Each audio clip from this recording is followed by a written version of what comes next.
The invisible battle. There is a battle happening right now, not somewhere else, not in someone else's life, inside you. No one can see it, no one can hear it, yet every choice you make is shaping the person you become. The battle is between comfort and discipline, between emotion and wisdom, between who you are today and the stronger man waiting inside you.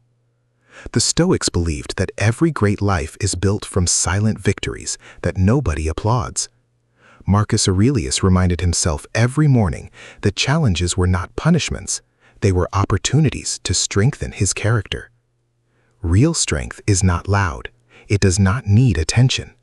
It stands firm, even when the world becomes chaotic. Today, we will walk through the lives of Adrian, Maria, and James. Their stories reveal one timeless truth.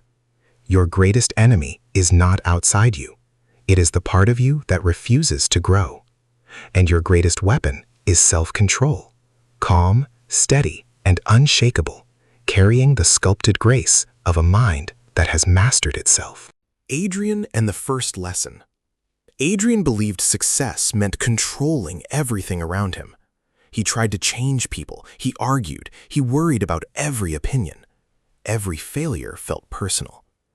The harder he pushed, the more exhausted he became. Then, one sentence from Epictetus changed everything.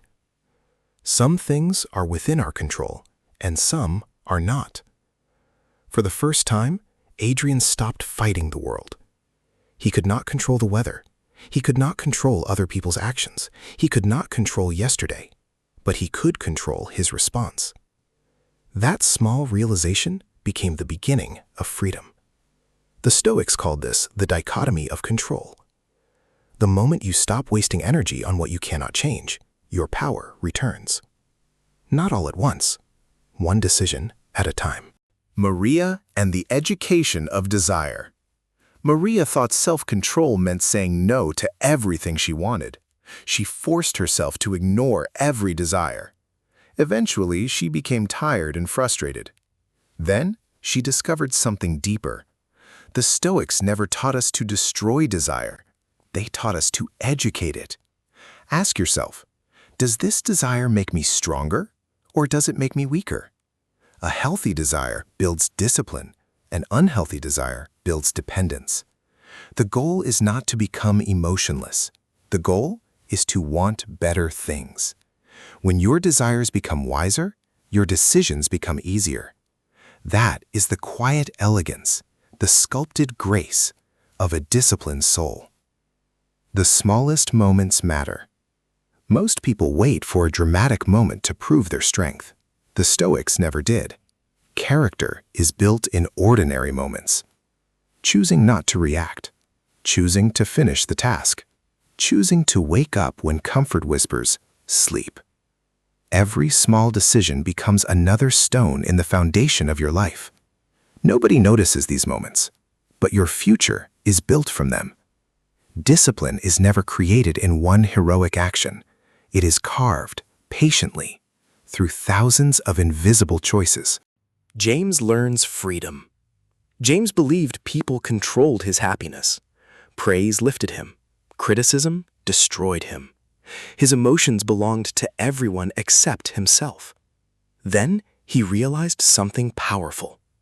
If someone else's words control your mood, they control your life. The Stoics believed the strongest person cannot be manipulated because their peace comes from within. When your values become stronger than other people's opinions, freedom begins.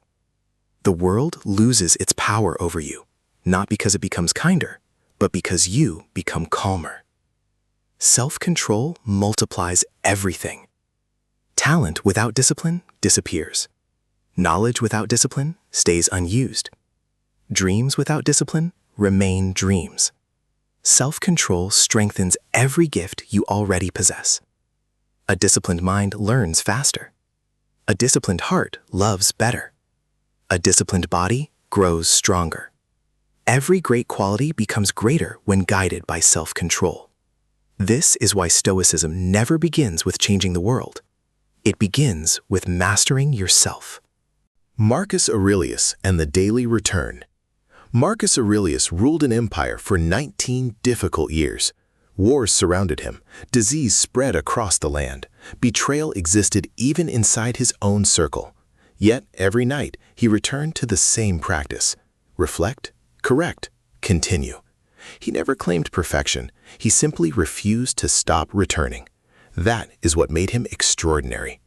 The strongest people are not those who never fail. They are the ones who never stop improving. Epictetus and Seneca. Epictetus practiced Stoicism while living in chains. His body was restricted, his mind remained free. Seneca lived surrounded by incredible wealth. Luxury could have owned him. Instead, he trained himself never to depend on it. Different lives, different challenges, the same lesson. Your circumstances do not decide your character. Your choices do. Every day offers another opportunity to practice mastery over yourself. Recovery, not perfection. Many people quit because they make one mistake. The Stoics expected failure.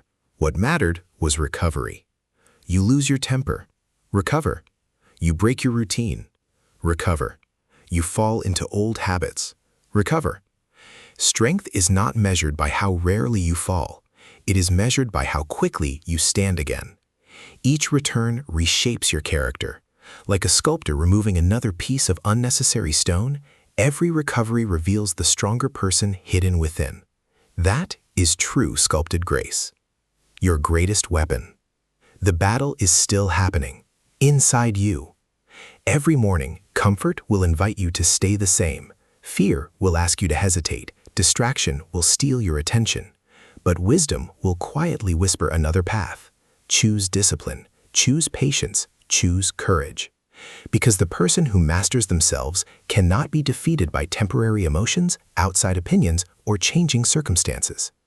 Marcus Aurelius returned. Epictetus returned. Seneca returned. None of them were perfect. All of them kept practicing. Now it is your turn. Win today's invisible battle. Tomorrow, return and win it again. That is how ordinary people become unbreakable. That is the Stoic way.